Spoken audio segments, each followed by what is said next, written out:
I like to win. Looking end zone, throws, touchdown.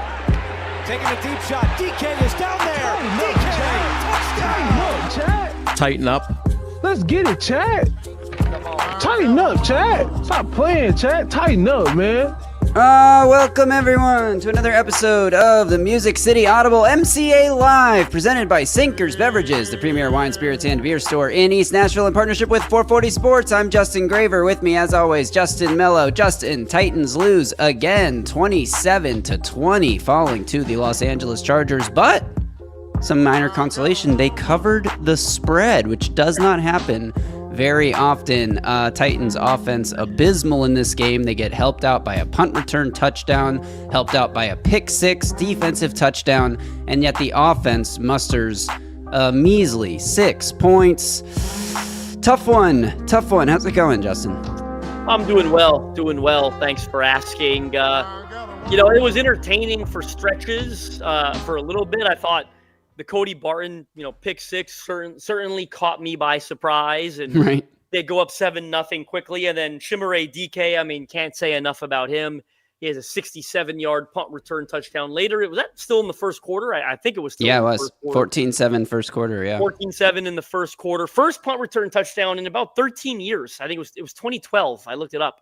Last time they had one, it was Darius Renaud, old pal. Was the last time to do it. So, that was really exciting, exhilarating. You're up on a good football team. You got a 14 points. That was more than they're averaging this year. They put a 14 in the first quarter, thanks to some shenanigans, right? It's a defensive and a special teams touchdown. None of it, through the offense. Not to take away credit from Cody Barton and Chimere DK, because they were two phenomenal plays that they made. But it certainly wasn't the offense, which is the unit that's supposed to score points. So, they kind of had them believing for a long time. The defense, I thought, for the most part, played pretty darn good in this game. But a huge letdown by the offense. And, maybe, I don't want to say it starts with Cam Ward, but he shares in it, right? Cam Ward and the offense, huge letdown game, I would say, for that unit. I think, I don't know how much I'm putting on Cam Ward for this. My takeaway on Cam Ward in this game, and we'll definitely, lots of chat comments about this, we will definitely talk about the play calling. Cam Ward, I would say he was so-so, about average. He didn't elevate the team around him. He made a handful of really nice plays rolling out of the pocket, an absolute dime to Gunnar Helm with Derwin James in coverage, really nice play. Did use the legs a couple of times. Didn't really get much with those two runs, but he did have a 6-yard run that got them out of a 2nd and 23, I think. Yeah. Didn't convert 3rd and 17, obviously, but that might have been the miss. No, that wasn't the miss to Jefferson because that came after a sack. But anyway, my point is I thought Cam Ward was fine in this game. I think I counted maybe 3 mistakes. He missed Van Jefferson wide open on 3rd and 16, where I think he was sort of jumping as he threw it and the ball landed at his feet. He'll want that one back. You could see him angry at himself on the sideline. He had a throw that was very nearly intercepted that he just threw right to, I think it was Denzel Perriman, right over the middle of the field. And then right before halftime, 8 seconds left, they're calling a drop back pass from their own 30-yard line. I don't know what you're expecting to really happen on that play, but Cam Ward coughs up the football, and luckily J.C. Latham was there to, I guess, not even recover it. He caught it out of the air and ended the half. But other than that, it's not like Cam Ward played bad by any stretch. He didn't have a lot of opportunities in this game. When you return a punt for a touchdown and have a pick six, that's 2 offensive possessions that you don't have. And you're fine with that because you score touchdowns on those plays. But as people like us who are just literally looking for Cam Ward development, I guess it's a double-edged sword there. It's a good thing for the team, bad for Cam's chances. I didn't have really much issue with the way Cam Ward played. Could he have made a couple of more plays and elevated the team and tried to get them in position to win? Maybe. I don't know. Maybe. He threw a dime to Alec Iamannor and another one to Van Jefferson on the first drive, and they're both dropped. So, what more do you want from him? Yes, he misses Van Jefferson later, but Van Jefferson's also dropping passes earlier. So, it's on everybody. It's not on any one player, I don't think. Yeah, the first drive I thought was especially frustrating to me because it was a good summary of what the situation the Titans have kind of put him in this year. You get the drop to Alec Iamannor immediately, and then you get the Van Jefferson where I thought Van could have played that better on the sideline, right? Either try to come back for it, maybe make a better effort to to draw a pass interference. That was one of those situations where the corner hadn't turned, wasn't looking for the ball. If you reach up and play through the back of them, you tempt the ref to throw the flag there. And then I don't think we didn't do enough mentioning, like on the second drive, it just goes to show you the bind they put him in. First play of the second drive, illegal formation penalty. I mean, this offense gets more illegal formation penalties, I think, than any I've ever seen. Puts him in 1st and 15. You get a 1-yard run at 2nd and 14. And then he completes a really nice throw, a 21-yard pass to Van Jefferson on that 2nd and 14. So on the Cam Ward conversation, which is where we usually start, I thought it was a bit of a mixed bag, but I would agree there was more good than bad.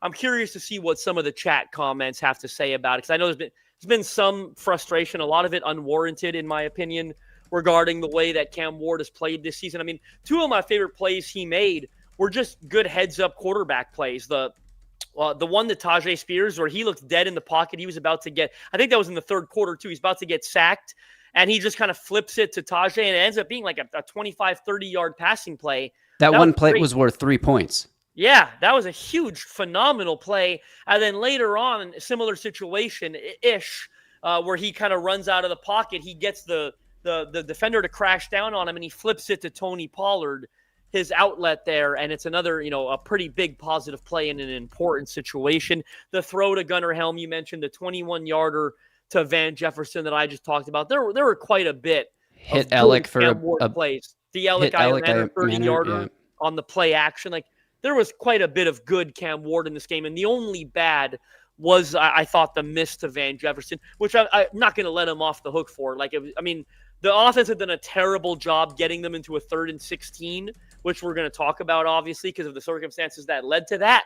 But Cam Ward should have converted that 3rd and 16 because he had a wide open Van Jefferson for like a 25-yard gain. And then the interception, or the near interception, I should say, I'm not sure what he saw, right? Like it looked like he threw it right at Denzel Perryman, some sort of miscommunication of sorts there. But we'll get to the play calling soon, because in just a second, I just have a couple of things to say about what you just said. The one to Van Jefferson, like, yes, it was a missed throw, and that is going to happen when your offense is so bad that one miss. It's 3rd and 16, first of all. Like, who's expecting your team to convert the best offenses in the league struggle to convert 3rd and 16? No, but he's wide open. He's wide open. He should have hit him. I'm not going to excuse that at all. All I'll say to that is that if your requirement to win a game is that your number 1 overall rookie quarterback in his 9th NFL start has to be perfect for you to win, you're not going to win a lot of games. So the offense was so bad across the board that you can't even overcome one mistake from your rookie quarterback. That's pretty bad. You can go through the tape of every quarterback in the league and find a miss like that in every game that they play. Every single quarterback in the league. You could cut up a 5-minute clip of the best QBs in football that makes them look like they shouldn't have been drafted, okay? Because that's the nature of football. It's about consistency. When you reduce something to a one-play sample size, you can find good or bad from every player in the league. It's not about can you make the great play. It's can you make the great play a lot of the time and make the bad play very few times. That's how you become good in the NFL, consistently. So I'm not going to get too hung up on one missed throw from Cam Ward, and a lot of the fan base was wanting to turn on him during the game live. If you're on Titans Twitter or whatever, like, I mean, I'm not going to say it was not a bad play by Cam Ward. Obviously it was, but one bad play does not define a game, or definitely not define a career, because some people are calling him, the calls of Cam Ward's a bust came raining down as soon as that play happened. It's like you're waiting for him to make a mistake so you can say that. That said, he's got to make that throw. Like, I'm not going to excuse it and say he can't. He just gets away with not making it. He's got to make that throw. And then on the almost interception, maybe I'm just making up excuses now, but it felt like he was expecting Van Jefferson to cut inside the linebackers on that play. And if you watch it back, it'll be hard to tell without all 22, which we'll get later. We'll see. But I mean, if I had to guess what Cam Ward saw, I think he was expecting Jefferson to cut it under the linebackers, and he took the route like 3 yards deeper and cut it behind them. And that can make it look like you're throwing it straight to a defender, even if it was on the receiver. But yes, let's get to the number one talking point out of this game. I would say, more than Cam Ward's a few little struggles, more than Dan Moore giving up a couple quick sacks that, was hard to watch as well. More than anything else, The Titans lost this game because their play calling was straight out of like Moronsville. Like, where do they get off thinking that this is the way that you're going to win a game? And it started with the wildcat run that loses 3 or 4 yards that leads to a J.C. Latham false start that led to that 3rd and 16 penalty, or 3rd and 16 snap. And it's like, okay, you tried it. It was 3rd and 1. You got a little too cute, which they've done 100 million times this year. Every time they try to run some sort of misdirection, the flea flicker doesn't result in hardly. Cam has to throw it away because nobody's open, because the execution on that play was pathetic. It was like as soon as the running back got the ball, he turned and pitched it to Cam Ward. You have to sell that it's a run if that's going to work. And that's on execution, but it's also on teaching your players the details. Then there was another sort of weird, like, fake screen one-way throwback the other way that gets blown up before it even gets anywhere, and there's a penalty on top of it. So it's like they can't even execute these gimmicky trick plays without committing a penalty. And even if they commit a penalty and hold a defender, they still can't get any yards out of those plays. All of that is never mind, whatever. Every team's going to reach deep into their bag and pull out a stupid trick play every once in a while and get too cute. The inexplicable dedication to a wildcat formation that did not work a single time you ran it is just that. It's inexplicable. I do not understand. You take Cam Ward drives the team all the way down the field. That beautiful 30-yard throw to Alec Iamaner. Granted, he was wide open, but good read. Good play design. I'll give him credit on that one. Yep. Gets Iamaner wide open down the field. Cam makes another good throw to get, I think, again to Iamaner to get him all the way down inside the 10-yard line. And then they don't let him touch the ball again. His only pass attempt was a flip forward to Chim Dike, which almost got in the end zone. You're 2nd and goal at the 1. Last week, you ran the play action from that distance, and Ward made the throw to Helm for a touchdown. Like, get in 3 chances, 2nd and goal from the 1-yard line. 3 chances, Cam Ward hands it off 3 times in a row. Actually, he didn't hand it off 3 times in a row, because on 3rd and goal, you waste another down with another stupid wildcat play that gets stuffed, and then on 4th down, you run it again after the defense is stacked up to stop the run. Like, sell it and run play. Do so. I'm at a loss for words. And then the last offensive play this team runs is yet another attempted wildcat formation, 3rd down, run up the middle, where Tajay Spears actually fakes a handoff to Cam Ward of all people. Oh yeah, you're gonna really fool the defense there, because Cam Ward is gonna take a freaking handoff. Are you kidding me? You absolutely waste 14 points are spotted to your offense, and you throw it in the trash can with these nonsensical plays. If it had worked the first time, and it's like, oh wow, we might have something with this wildcat against this Chargers defense, then yeah, go back to the well, and if it fails later, then at least you had a good reason to run it again. You lost yards the first time you ran it, you got stuffed the second time you ran it, and you lost yards the 3rd time you ran it. What the hell are you thinking, coaching staff? Fire them all. Everyone who's still there, fire them. I don't care. Remember, this is the Sunday show, and we cannot be held responsible for any takes we give on the Sunday show because it's an immediate reaction. So obviously you can't fire the entire coaching staff. But I don't care. Fire them anyway. I'm going to add a little context to the play calling stuff, because I think you I don't want to say you messed up the first one, but so it was 3rd and 1, and they run the wildcat, as you said, to Tajay Spears. You said he lost 4 or 5 yards. I mean, he lost like a yard or 2. Okay. But there was a holding penalty on Alec Iamaner. Right. So it looked like he probably lost a yard or 2. It would have been 4th and 3 probably. But there's a holding penalty on Alec Iamaner, so they move it back 10 yards. So now it's 3rd and 11. And then J.C. Latham gets the 5-yard false start penalty, and it's 3rd and 16. And then Cam Ward misses the throw to Van Jefferson. On the goal line stand, it was a pretty good run, if I recall correctly, from Tony Pollard on 1st and goal. That gets them, closer to the goal line. It was Chim Dike's flip around that got them right up to the goal line. Right. Sorry, but Pollard's was the 1st and goal run, which I think was an okay run. It was an okay run, if I recall correctly. It was a traditional designed run. And then on 2nd and goal was the Chim Dike flip that gets them right to the goal line. Now, don't hate me for saying this, but I'm probably the most understanding person in the world. But like when they run the wildcat on 3rd and goal, did I like it? No. Did I despise it as much as I do now? And we've had time to reflect and we saw a 3rd one. I didn't despise it, because I'm like, you know what? You're on the goal line. How many touchdowns? I know Derrick Henry's a different beast, but they used to run that wildcat at the goal line and have some success with it. Put it this way, of the 3 wildcats they called And remember, they hadn't run the third one yet, so maybe I was a little more forgiving in the moment. I thought it was the least egregious of the three, right? Like, you might be able to punch that in, but I wouldn't have called it, but they don't. Excuse me. And then on 4th and goal, again, like, I didn't have an issue with the 4th and goal call. I mean, you run it up the gut with Tony Pollard. That's what I wanted them to do it on all the other Wildcat ones, right? Like, you just got beat up front, really good penetration. Elijah Molden makes a good play. Former Titan safety kind of gets the early contact at the line, and they can't get it. That one comes down to execution. Although for me, where I will take issue with that Wildcat is 4 plays, 0 Cam Ward passing attempts. Third down, if you know that's 4 down territory, and I guess you might have in the back of your mind a sack, a penalty takes you out of 4 down territory. But if you're thinking we're going on 4th, which I think they were because they did go on 4th, I think that 3rd and goal has to be your passing attempt or the 2nd and goal. But I didn't hate the Chim DK play on 2nd because he's so dynamic and explosive with the ball in his hands. That should have been the first down play because the Pollard run that you referenced, it only went for 2 yards, went from the 8 yard to the 6 yard line. It wasn't like any great run or anything. Sure. The DK play got them 5 yards all the way to the 1 yard line. That was the first down play.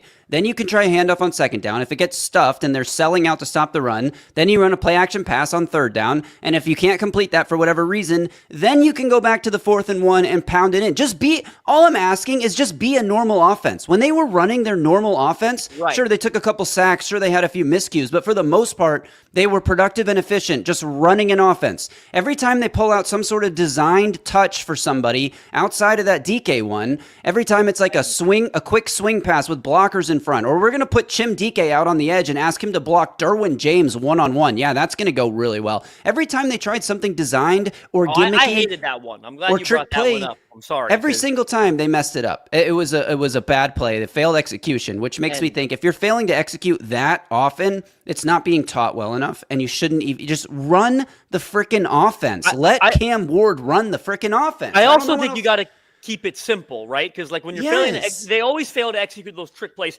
If they don't fail to execute, there's a penalty, right? Like an illegal formation. There's always something stupid. So it's like you really can't run those things. Here's a frustrating one for you. You're running all that crap. Like Tony Pollard averaged 5.6 yards per carry in this game. Like, just run the ball. Tajay Spears averaged 3.7. Not great, but, pretty close up there to 4. And so for me, the third Wildcat, that's when it gets comically bad, right? Like, that's when you're like, there's no way they tried it a third time after they failed twice.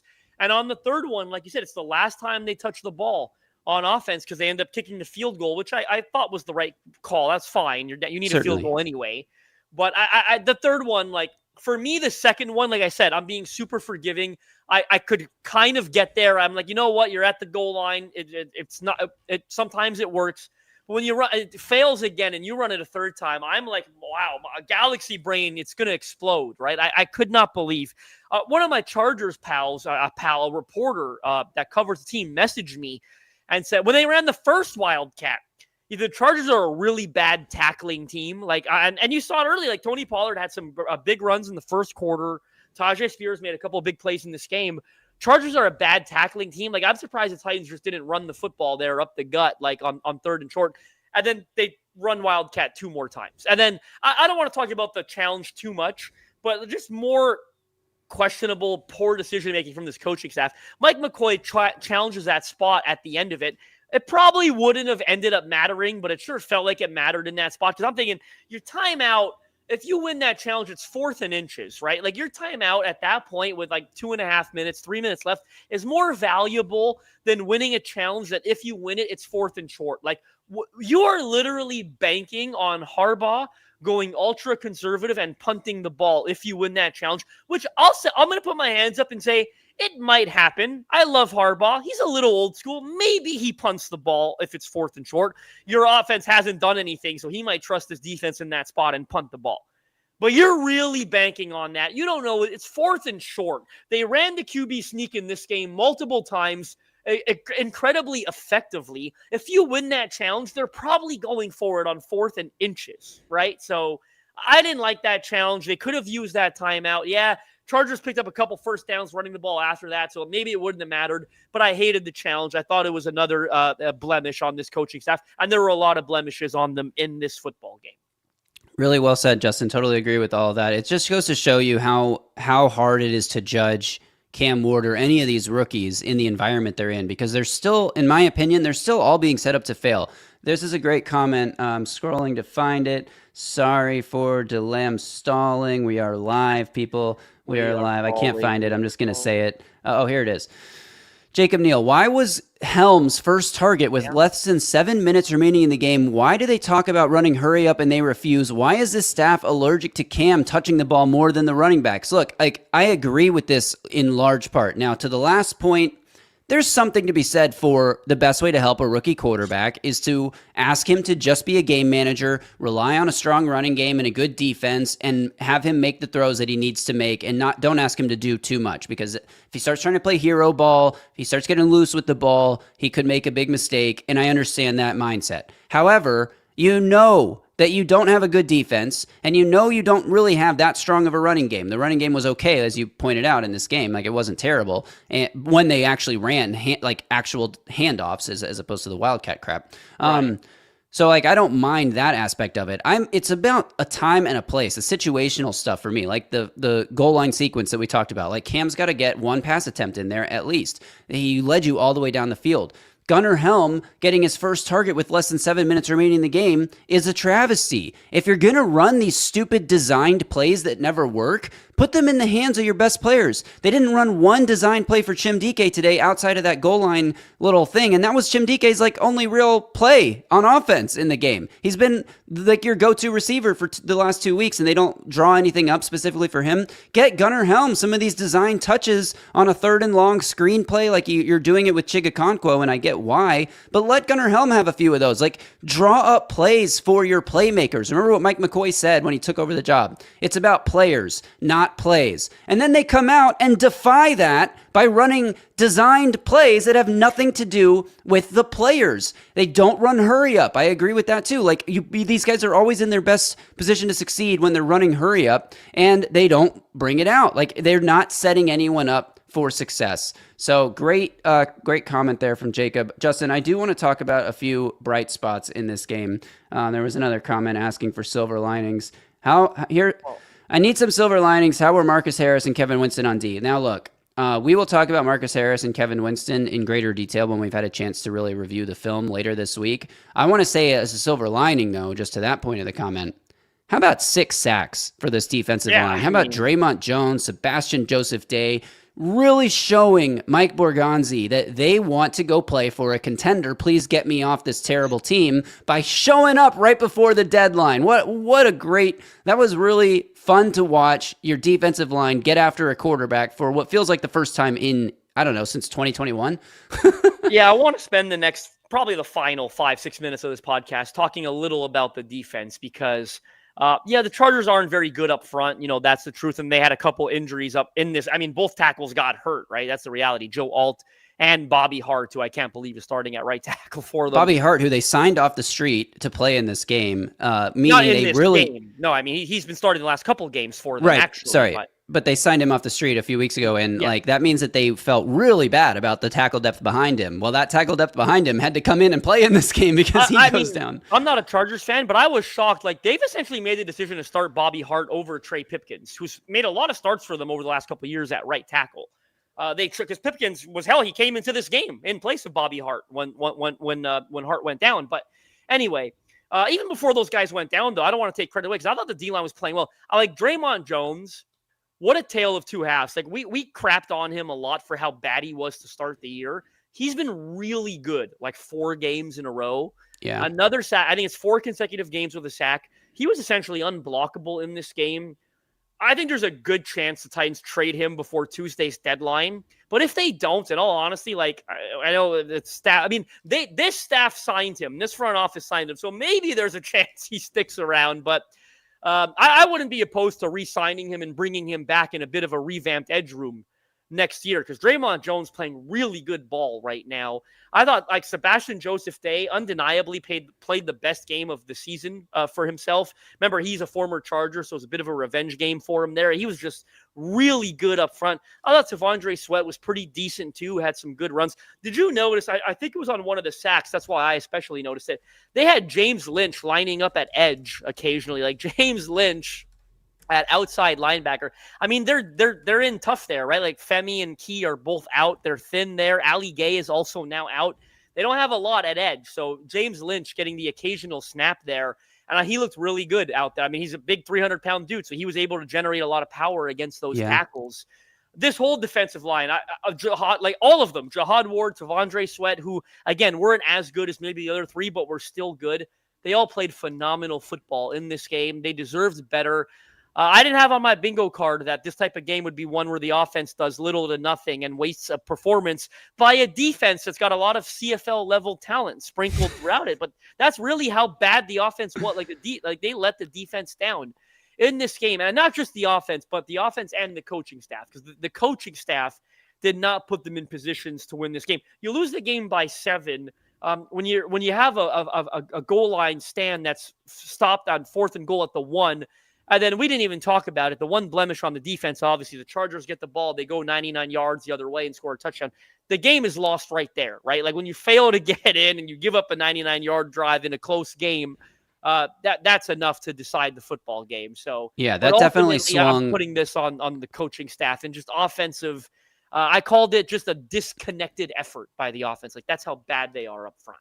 Yeah, and Mike McCoy's talked so much about playing complementary football, and they had a real chance to do it in this game. And they get the inverse effect of complementary football with the swing created by that failed goal line attempt on fourth and goal from the 1. You know, you run like Ross Tucker called a great game. Can we talk about that on the broadcast for CBS? Ross Tucker was on it for this game. When the Titans pulled out that third wildcat, he was like, if I'm a Titans fan, I'm losing my mind right now. And I almost clipped that and tweeted it, but I decided not to. But that was me. Ross Tucker was describing me in that moment. But also just talking about how the Chargers are, they ran that QB sneak how many times with Justin Herbert, talking about how teams that do that have an advantage over teams that aren't going to do it. The Titans could have pulled out the QB sneak on 3rd and goal or 4th and goal, and it would have been like a much more appropriate, I guess, or justifiable play call than the wildcat attempt there. And then I mean, running it up the middle on 4th and goal from the 1, like that's the mano-a-mano. We believe in our interior offensive line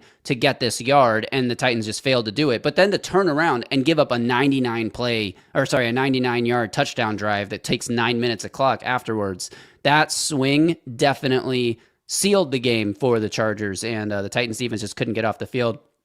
Before we close it out, I do want to talk quickly about Marcus Harris. Now, again, we'll get more into detail about how Harris and Winston Jr. played when we've had a chance to review all the film. But Marcus Harris, I mean, the one time I noticed, actually 2 times I noticed him, were defending Ladd McConkey on a route across the field in the slot, one of those routes where you're in man coverage and the receiver has tons of green grass to run. And a lot of those times in that situation, the slot receiver will separate from the DB. Marcus Harris stays in perfect position and is able to, I don't know if he got a hand in to break up the pass, but he did enough with great coverage to get in there and force an incompletion. He was the guy tackling Trey Harris on that one that McCoy challenged, right? Where he just couldn't quite get him to stop short of the line to gain. But that type of play, when the ball came out of Herbert's hands, it looked like the type of play where the receiver catches it and runs for 15 yards before anyone is there. And Harris like ducked around another offensive player who was sort of like blocking but can't block yet because the ball's in the air, and made a really good play to try to wrap up Trey Harris. And it was just a better play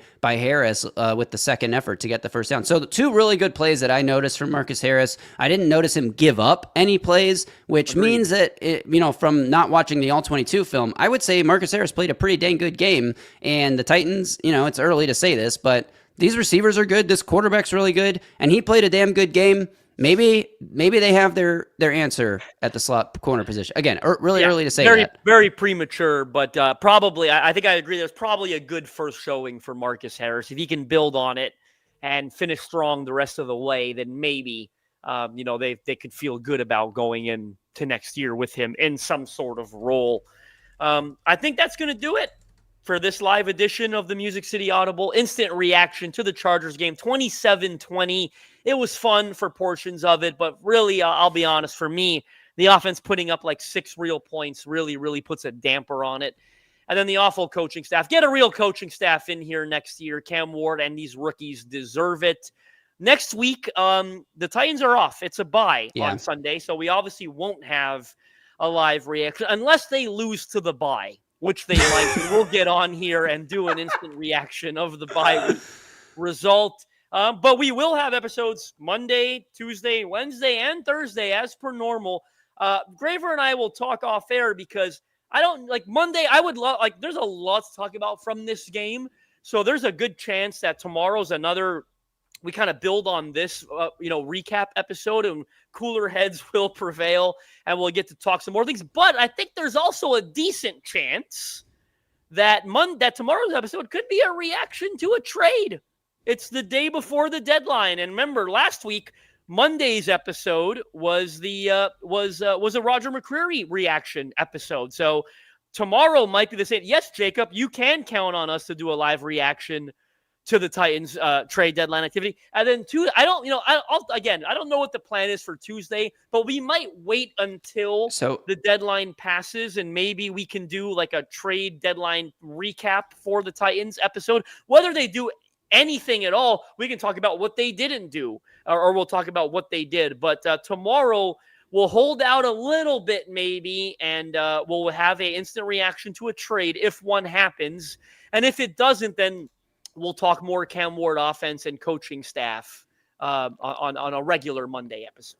I wanted to ask the audience, because we got a YouTube comment on this last week, if you guys would be interested in an episode where we talk about the pros and cons of winning versus losing, what's the best way to root for this team, I guess? Like, do you want to see wins? Do you want to see losses? How did Justin and I... That's a good Wednesday or Thursday episode, I think, agree, but sure. Let's see if the people agree as well.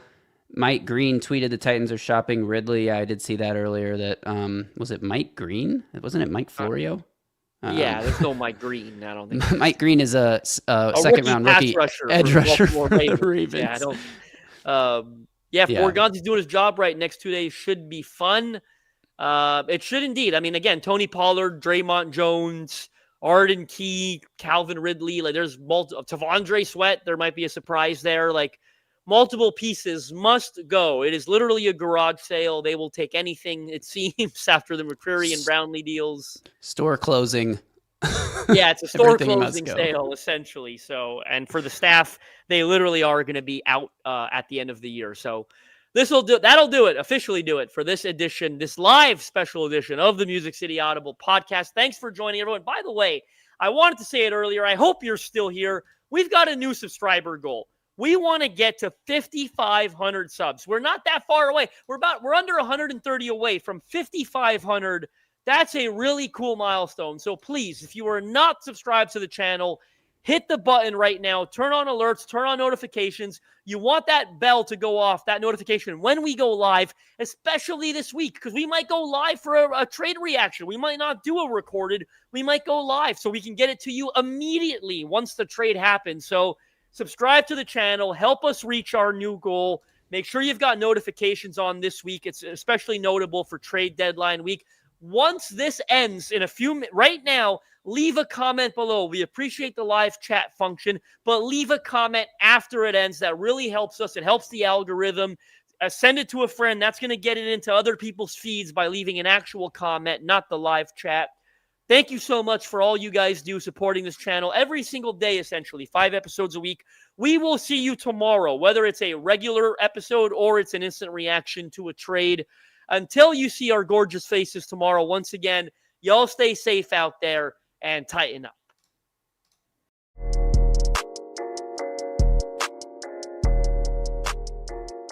A Broadway sports media production.